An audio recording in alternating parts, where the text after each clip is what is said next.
I built this house with my own hands, but today I need permission just to stand in the kitchen.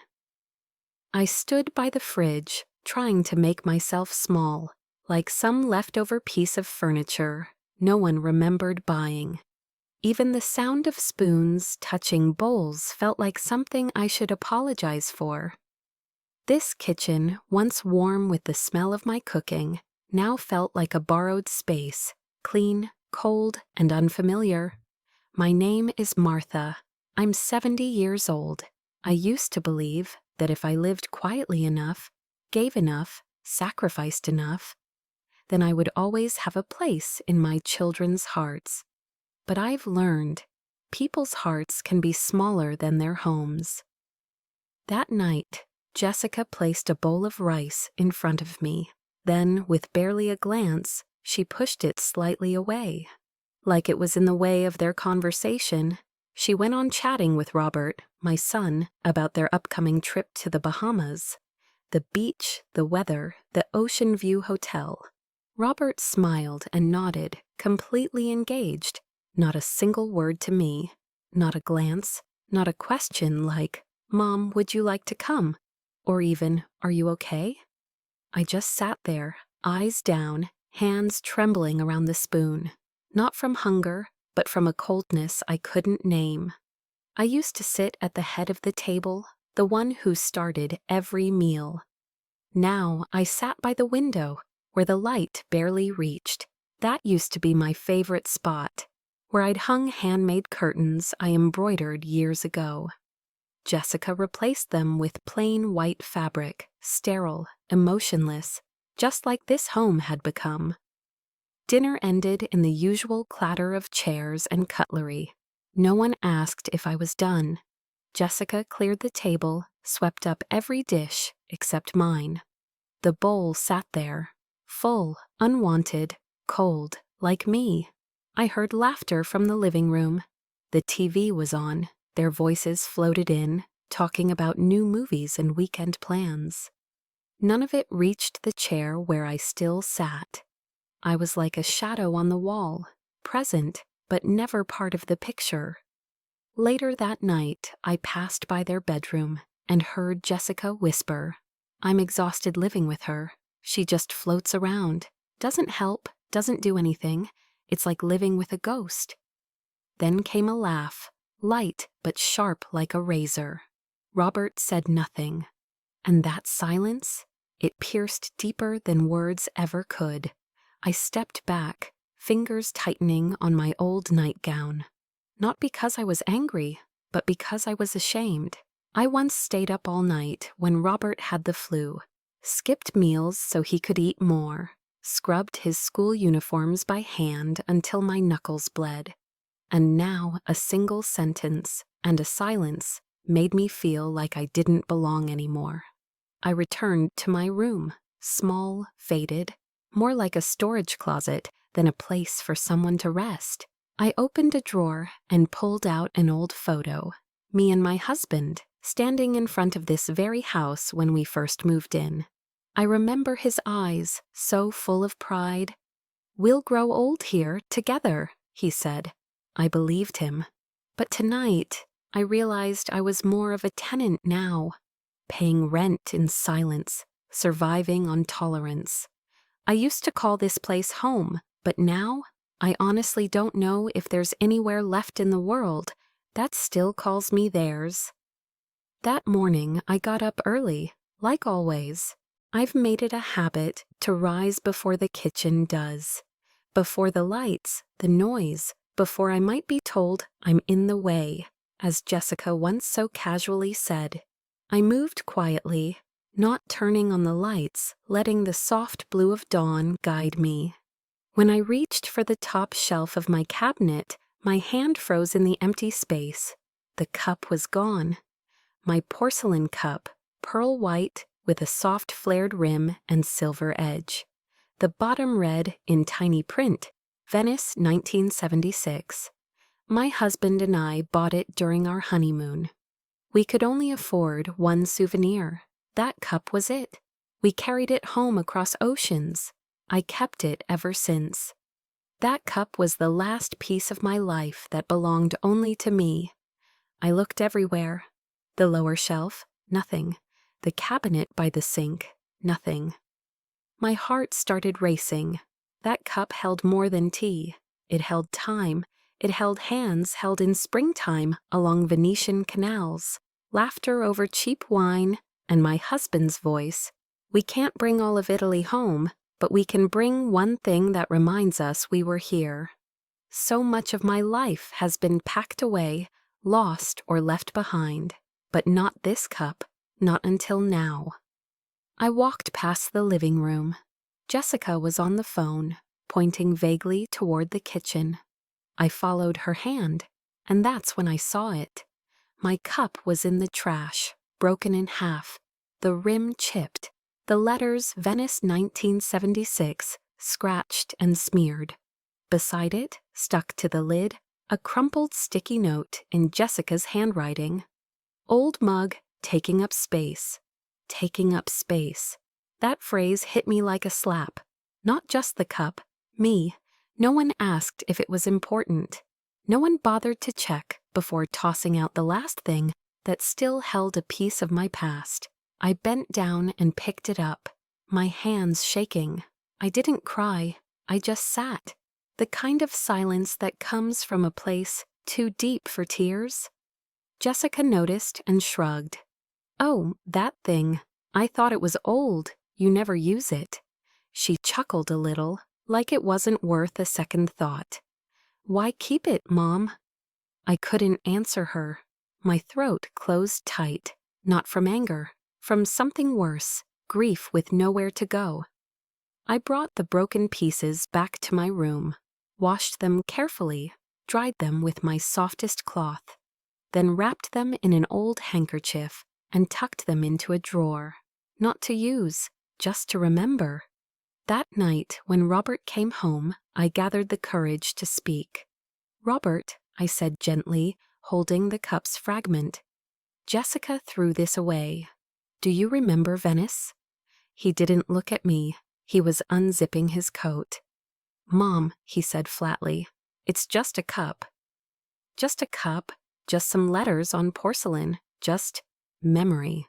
I nodded. I said nothing else. That night, I sat alone in the dark, no lights, no dinner. Just the pale moonlight casting shadows on a wall that no longer felt like mine.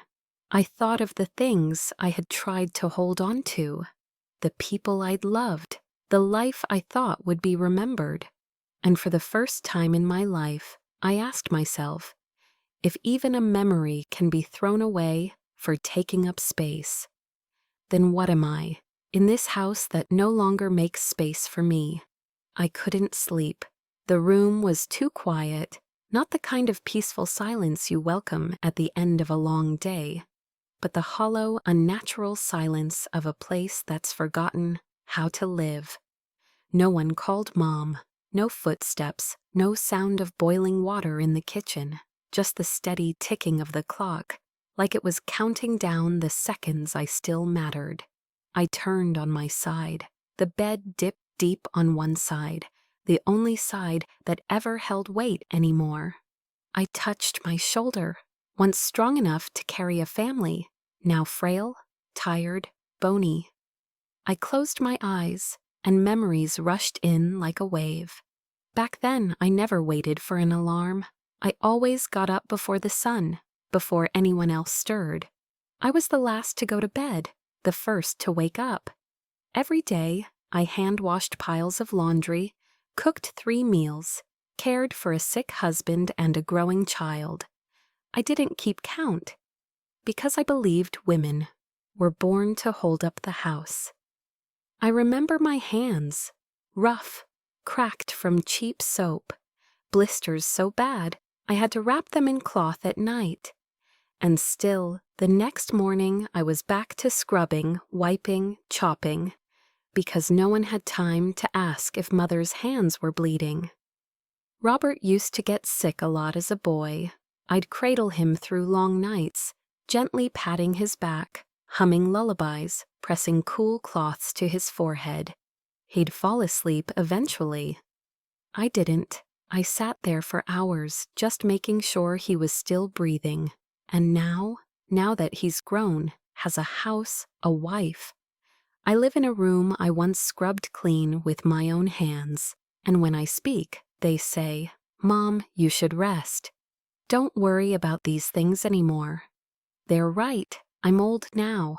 I've been asked to rest from even the right to have a say. I started to wonder, was this my fault? Did I give too much? Did I raise my son with so much quiet sacrifice that he mistook it for something owed? Did I teach him wrong by loving too softly? I remember one time when I had a high fever. I lay in bed, weak and shivering, thinking Robert might show up. He didn't. Jessica came in, handed me a glass of water, and said, "Robert's in a meeting. Let me know if you need the doctor." I nodded, drank the water, said thank you, but deep inside I felt like something in me was finally seen not as love, but as burden. Not because I stopped doing things, but because no one needed anything from me anymore. I used to think I was the foundation of this house. Now I feel like an old brick, one that got covered by drywall long ago, still there but forgotten, stepped over.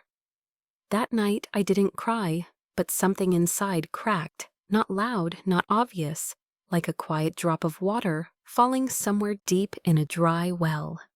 Shame is a strange feeling. It doesn't come from being wronged. It comes from realizing you let it happen. I used to be a mother who could do everything. Now I'm just a woman, lying still, staring at a wall with no memories on it. I turned my face to the wall, not because I was sleepy, but because I no longer knew where to look to find proof that I still mattered. That night, I didn't sleep. I just lay there, listening to my heartbeat, soft and slow, as if it too was afraid of making noise, afraid that someone in this house might be bothered by the sound of me still existing.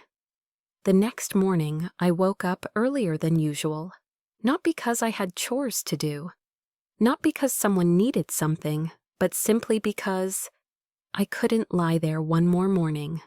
I opened my wardrobe, pulled out the drawer under the bed, the place I kept little things that were just mine. Beneath an old towel was a small brown cloth bag, frayed at the edges, the strap worn thin.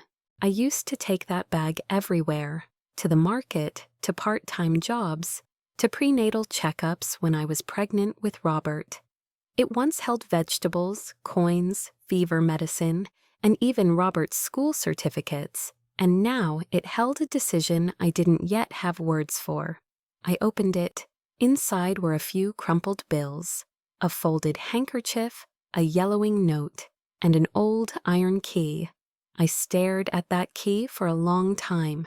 It used to unlock the first room my husband and I ever rented, a tiny labor housing unit with damp walls and wind that whistled through the cracks in winter. But it was where I first rocked Robert to sleep, where we made our first pot of rice, where my husband once sang lullabies off-key while brushing my hair. That room is long gone now. My husband, too. Only this key remains, rusted, cold, but still alive with memory. I clenched the key in my hand, not because I wanted to open anything, but because it reminded me. Once I had a life of my own, poor but full of hope. During breakfast, Jessica and Robert rushed through their meals. I sat quietly, holding the cloth bag in my lap. Jessica looked over. "Do you want anything to eat, Mom?" I shook my head. I'm going out for a bit." She glanced at the clock. "Where are you going?" I smiled. "I'm not sure. Maybe to find some sunshine." They probably thought I was just going for a walk, like always. But this time I tucked in a few clothes, my old wallet, and a notebook. The one where I recorded expenses, my husband's handwritten notes, and lines of thoughts I never dared speak aloud. I stepped outside. There was no sun, but the clouds were soft and white, the air cool.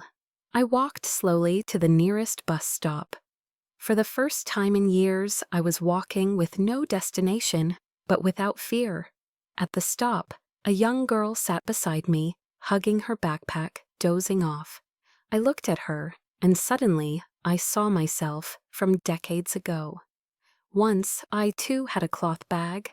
I too sat at bus stops, dreaming about a place called the future.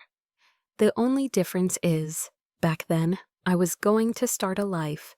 And today I was here to find someone I had lost, me.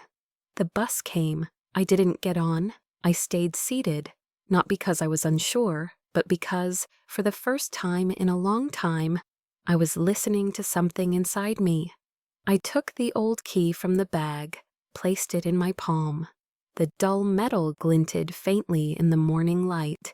It would never open a door again, but somehow it still held the belief that I once had the power to begin from nothing.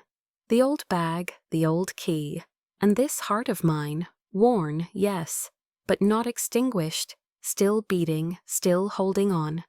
I didn't go far, just a few bus rides, a few directions asked. And then I stood in front of a wooden gate I hadn't seen in years, Sunset Hills Retirement Home. I used to come here every week for 8 straight years, back when Robert was still in high school.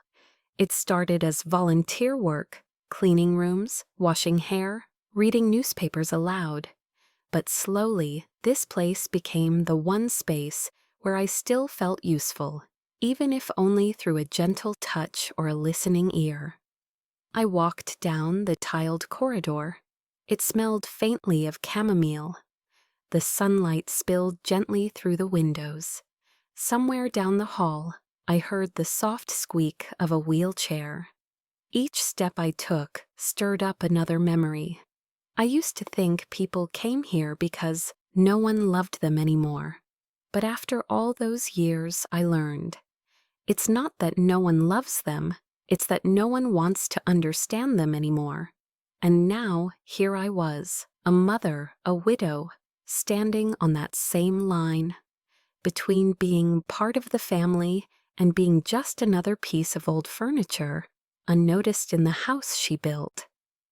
I sat down at the window seat on the second floor, the same bench where I used to read poetry to Mrs. Hua, a tiny woman with silver hair and dim eyes who could still recite verses by heart. I remembered once she held my hand and said, "Growing old isn't scary. What's scary is fading away in other people's eyes." At the time, I didn't quite understand, but now, every word she said echoed like truth. I reached into my bag, pulled out my little notebook, and flipped to a blank page. For the first time in years, I wasn't writing shopping lists or medical appointments. I wrote something for myself.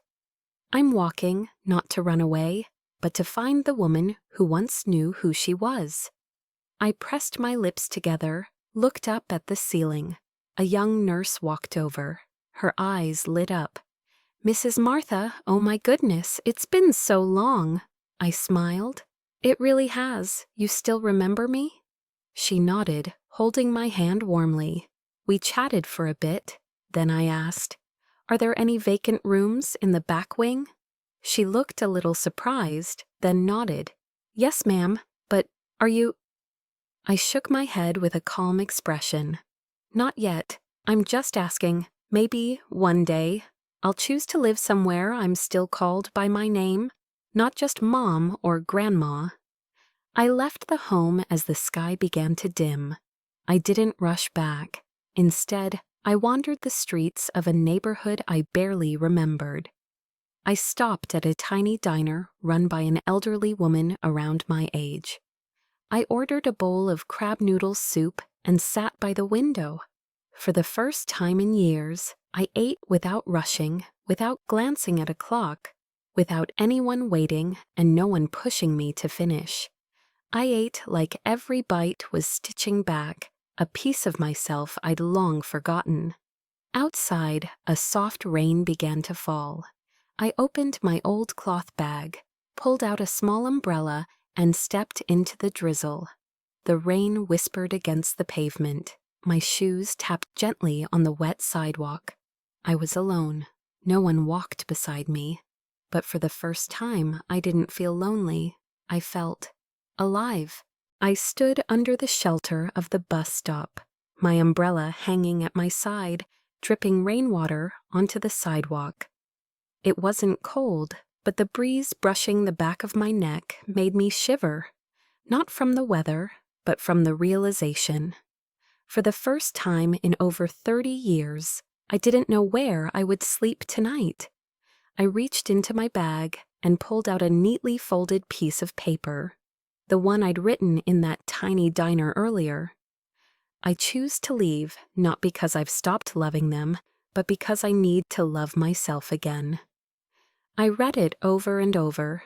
I used to be the woman who always came back, always forgave, always believed things will be okay. But now I knew, if I didn't step out of that cycle, nothing would ever be okay. Not for them, and especially not for me. I picked up my phone and dialed Jessica. Her voice came quickly, tight with worry. "Mom, where are you? Why did you leave without saying anything?" I took a deep breath. "I'm fine. I just wanted to let you know. I won't be coming home tonight." There was silence on the other end. Then her voice returned, softer. "Is this about yesterday? If Robert said something harsh, he didn't mean it. We weren't trying to hurt you." I smiled faintly, even as my chest ached. "I'm not angry, I'm just tired. Tired of living in a house where my voice doesn't matter." "Where are you going?" That question, once, I would have given anything to hear it, with concern, maybe a hug, or even a simple, "Come home." But now I wasn't expecting that anymore. All I needed was the chance to finally choose for myself. I answered, "I'm not sure. Maybe somewhere by the sea. Maybe just a place to rest for a few days. But one thing's certain, I'm not going back home tonight." Jessica was quiet. I could hear footsteps, Robert's voice in the background, then a door closing. When she returned, her tone was flat. "You know how much we have on our plates. If you think this is best for you, then do what you want." That sentence, not harsh, but so light it carried the weight of something heavier. They never believed I'd actually leave, and now that I have, they chose silence. I ended the call. No tears, no panic, just an emptiness, but not the kind that hurts, the kind that frees. The bus arrived. I stepped on, paid the fare with my right hand, my left still gripping my bag. The driver asked, "Where to?" I told him the name of a small coastal town, a place my husband and I once visited on our only vacation together. I chose a seat by the window where I could watch the road slip past. I leaned my head back, held my notebook to my chest. Street lights slid by, painting fleeting streaks across the glass, like memories fading behind me. I didn't look back. I didn't need to. I was leaving the place that used to be my home, to go find a new one, even if temporary, even if small, one where there's laughter, breath, and space for me. Not as a role, not out of duty, but as myself, a woman over 60, but one who has never stopped living. I arrived in the seaside town just before dawn. The air was salty, the scent of seaweed drifting softly with each breath. I pulled my small suitcase behind me, slowly walking through the narrow streets that once held memories I thought I'd buried forever. Memories came rushing in like waves, not loud but impossible to ignore. I remembered the little yellow painted room, the creaking fan, the sound of waves brushing up against the window. Back then, my husband and I had talked about the future, about children, about returning here one day. But that return, never happened. The old wooden sign still hung above a faded gate. Land's house. The letters were worn, but the place stood just as I remembered. I knocked. An elderly woman with silver hair opened the door. She studied me for a few seconds, then smiled gently. "I remember you. You were young back then. The upstairs room is still available. How long would you like to stay?" I answered without hesitation. "I'm not sure yet, but at least a few weeks." She led me upstairs. The room hadn't changed much. A new bed, a lighter curtain, but everything else remained. I stepped inside, closed the door, and sat on the edge of the bed. For the first time in years, I had a space that came with no title. No one waiting on dinner, no one calling mom or grandma. Just me and a suitcase, a few clothes, my notebook, and a single framed photo of my husband. I placed the photo gently on the wooden table by the window. Outside, the sea shimmered under the early sun. I touched the frame and whispered, "Darling, I finally left." I did it. There were no tears, only a deep exhale, as if a rope that had bound me for decades had finally come undone. This wasn't someone else's house. This wasn't a role handed to me. This was mine, chosen by me, for me. I walked to the morning market, bought some vegetables, a piece of fish, a loaf of bread. The vendors smiled kindly, asked where I was staying, offered directions to local restaurants. I smiled back, and for the first time in a long while, felt warmth from strangers without strings attached. At noon, I cooked a simple meal, braised fish, boiled greens, a bowl of rice. There was no one to wait for, no one glancing at the clock, no critiques about seasoning, just me, eating slowly, each bite sinking not just into my stomach, but into something deeper. For years, I had cooked so others could eat. Today, I cooked for myself, and that was enough. As evening approached, I walked to the beach. The sand was soft underfoot, waves lapping gently at the shore. A little girl ran past, holding a paper kite high in the air. "It's flying, Mommy," she shouted, laughing. I watched her, smiling. I didn't feel envy. I didn't feel sadness. I simply realized, even a life more than halfway through still has enough wind to fly if you're willing to let go. That night, I sat by the window and wrote in my notebook, "People ask, what is home?" I used to think home was where your family is, where laughter lives. But today I understand. Home is where you can breathe without asking permission, where you don't feel like an extra in your own life. No one gave me this home. I chose it. And more than anything, I chose myself. I woke up at dawn, when the sky was still a pale silver and the first rays of sunlight had yet to pierce the thin layer of clouds. In this little room, the scent of old wood mingled with the early sea breeze.